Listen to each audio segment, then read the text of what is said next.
Olá, você, produtor rural, internauta que nos acompanha aqui ao vivo no site Notícias Agrícolas. Agora, neste momento, a gente dá destaque aqui aos nossos boletins e a gente vai fazer um acompanhamento bastante interessante lá do estado de Pernambuco, porque a gente tem aí algumas informações, né? A safra por lá 2021, que é um pouco diferente aqui do Centro-Sul, ela está terminando agora e a gente tem alguns números bastante expressivos da situação de algumas lavouras de canaviais por lá, né? E também a gente já vai falar em relação às expectativas para safra 21-22. Para saber um pouco mais sobre essas informações, dar destaque ao sucro energético, a gente vai então conversar com Alexandre Lima, ele que é presidente da FEPLANA e conversa agora ao vivo com a gente. Alexandre, boa tarde. Boa tarde, Joana. Boa tarde, ouvintes. Boa tarde. Bom, antecipei aqui aos nossos internautas, né, Alexandre, em relação a esse calendário um pouco diferente que vocês aí no Nordeste têm, né? Então a gente está agora entrando em março, a gente vai ter a finalização, né, da safra 2021 e queria saber de você o que você consegue antecipar para a gente. A gente sabe que algumas condições climáticas adversas já tiveram impacto por aí, né? Exato.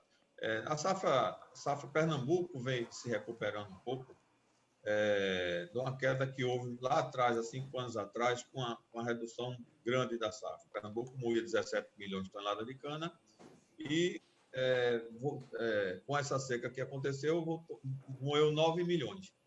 E ano passado já houve uma recuperação, mais de 12 milhões de toneladas de cana.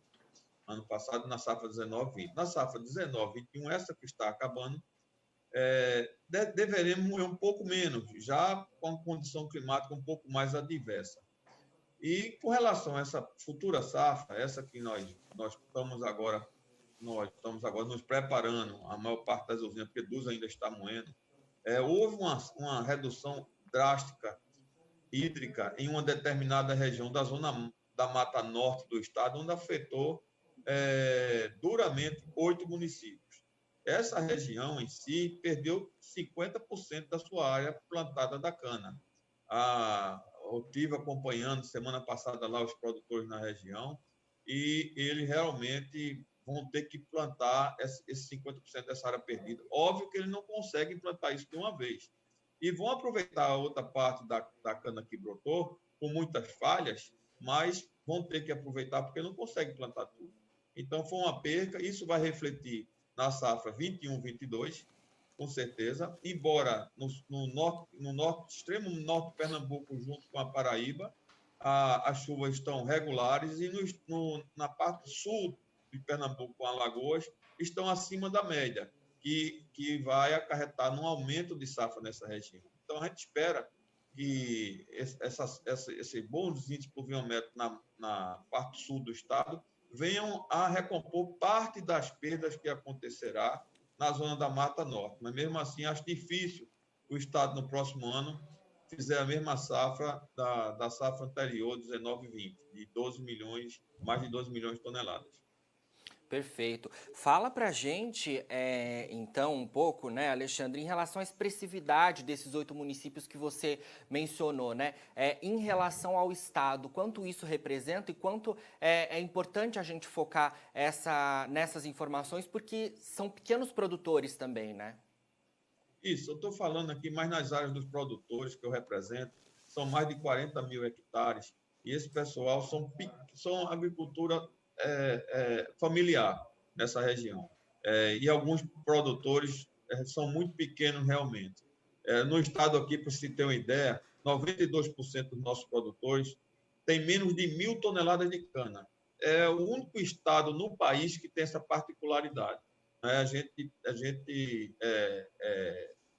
Essa conotação de ser pequeno é porque houve muita reforma agrária aqui. E esses produtores de reforma agrária plantam cana nas suas áreas, porque a viabilidade econômica da região é cana-de-açúcar. E esse é o que estão mais sofrendo, que precisa de uma política pública realmente para a gente trabalhar, não só... não adianta você estar distribuindo adubo, insumos, sementes, é sempre bem-vindo para eles, mas precisa ter uma plataforma de reestruturação da região, uma coisa que dê sustentabilidade. E o que a gente vê são um projeto de pequenas barragens. Tratamos isso na Secretaria da Agricultura semana passada, para que esses agricultores tenham aquela água armazenada naquela região, para que na hora que precisar, eles utilizem aquela água, porque na região chove bem em alguns meses e outros não tem chuva. Então, você mantendo aquela água ali vai dar condições de ele irrigar aquela sua cana ou outra cultura e manter elas vivas para dar seguimento ao seu ciclo. Eu falei até para a ministra Tereza Cristina, em um determinado momento, em que estava falando muito na dessalinização para trazer água. Eu digo, tem regiões como a nossa que não precisa trazer água do mar, dessalinizar. A gente precisa fazer barragem, guardar essa água, porque chove bem em algum determinado momento, não deixar ela ir para o mar e utilizar ela na época adequada. É o maior seguro da atividade agrícola para dar sustentabilidade a esses produtores. Com certeza. Alexandre, você, né, enquanto representante aí da FEPLANA, né, e também outras entidades representativas aí do setor, né, fizeram essa reunião com a Secretaria de Agricultura, e eu queria saber os desdobramentos disso. Será que, de fato, os produtores aí podem esperar que medidas possam ser realizadas de fato, né, através dessas pequenas barragens aí para represar as águas? O que você acha? Olha, a gente está correndo atrás, até porque a gente está buscando até também algumas emendas parlamentares, mas o prazo está muito em cima, é hoje, o último dia. A gente está trabalhando nesse sentido, não está fácil, mas devido à situação que a gente tem que deixar um projeto pronto e caminhar para o deputado aprovar e o deputado se abraçar com essa causa. Enquanto isso, a Secretaria da Agricultura também está trabalhando na viabilização de algumas máquinas para começar a fazer esse trabalho nesses produtores. O governo do estado aqui tem um programa Água para Todos, que não comporta a zona da Mata de Pernambuco, só o Agreste e o Sertão. Essa região já está bastante agrestada, tem chovido muito pouco nessa região. A gente está tentando incluir essa região nessa área de benefício dessa água para todos. Já fizeram várias barragens, cada barragem no valor em torno de R$100 mil, um valor expressivo, uma barragem até de uma quantidade razoável para esses agricultores, para dar sustentabilidade à sua atividade econômica. Certo. Alexandre, a gente conversava um pouquinho antes da entrevista, né, falando em relação à retomada das chuvas, né? Você disse que hoje choveu por aí, né, e pode ter chovido também nessas regiões em que há o déficit hídrico e que você mencionou também que houve a mortalidade de canaviais, né? Então, em que medida essas chuvas podem, de alguma forma, ajudar aí na recomposição dos níveis hídricos na região? Bom, nessa região, está chovendo aqui no estado de Pernambuco, no momento agora mesmo está chovendo, em Recife, onde estou, há quase 2 semanas, e nessa região veio começar a chover ontem à noite, aliás, hoje à noite. De madrugada começou a dar uma chuvadinha, e ainda de forma tímida, mas já pelas informações que eu tive, já choveu mais de 10 milímetros. Para o pessoal que estava desesperado, sem nada, já é alguma ajuda para aquela cana parar de morrer, porque aqui morreu, como eu falei, vai ter que ser toda plantada. E esse custo é muito alto, eles não conseguem fazer esse plantio para retomar a sua produção do ano anterior em um ano. Eles vão ter que plantar aos poucos, porque para você plantar 1 hectare de cana aqui e deixar ele pronto para moer, você gasta em torno de R$8 mil. Então, é praticamente o preço da terra que ele vai investir outra vez e não sabe se vai ter êxito, porque teve muito produtor lá que a planta desse ano dele ele perdeu. Ele plantou, gastou R$8 mil e perdeu tudo, vai ter que plantar de novo. E eu, como eu estava dizendo a ele, não adianta nem ele insistir se não tiver uma segurança hídrica para salvar aquele canavial ou qualquer outra cultura, porque tá jogando no escuro, não sabe como é que vai ter esse retorno necessário para a atividade. Então, ele tem realmente que trabalhar para se fazer barragem nessas propriedades, para dar sustentabilidade a esse pessoal desses 8 municípios que são mais críticos na região. Sim, com certeza, né? Esses produtores, eles de alguma forma conseguiriam acessar seguros, né, por conta dessas perdas, ou isso não é possível, né, reforçando de fato essa necessidade aí de investimentos nessas barragens? Às vezes, muitos poucos agricultores têm seguro quando são financiados pelo Banco do Brasil. Muito poucos. A maioria não tem seguro algum e a outra grande maioria não tem um financiamento. Então, eles estão à margem dessa ferramenta que poderia dar essa segurança a eles. Então, poucos vão ser beneficiados com relação a isso. Eles realmente estão perdendo tudo o que fizeram.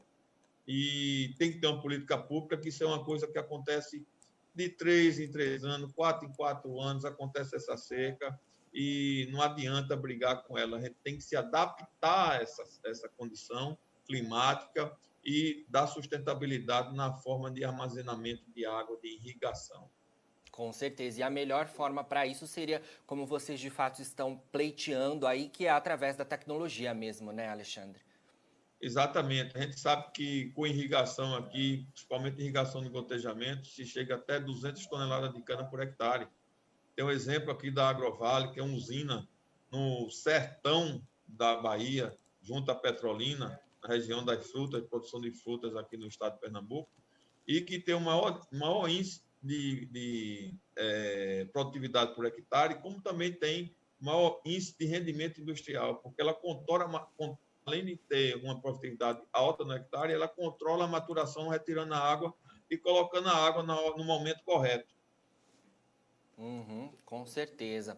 Bom, conversamos aí então com Alexandre Lima, presidente da FEPLANA, Federação dos Produtores de Cana do Brasil, e claro que tem uma atuação muito forte lá em Pernambuco, né? Alexandre, muito obrigado pelas suas informações aqui no Notícias Agrícolas, viu? E vamos acompanhar de perto essa situação aí, claro, agora na finalização da safra 2021 aí no estado. Muito obrigado, viu?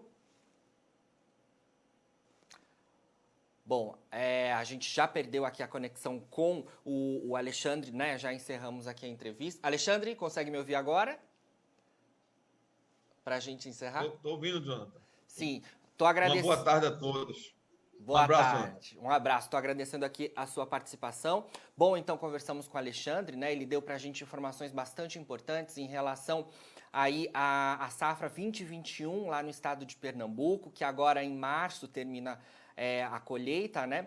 E ele nos passou para a gente que pelo menos 8 municípios de uma região lá, né, de produção, que é a região, aqui deixa eu pegar, a região Zona da Mata Norte, o centro da Zona da Mata Norte, lá do estado de Pernambuco, enfrentou, né, problemas com a seca durante a safra.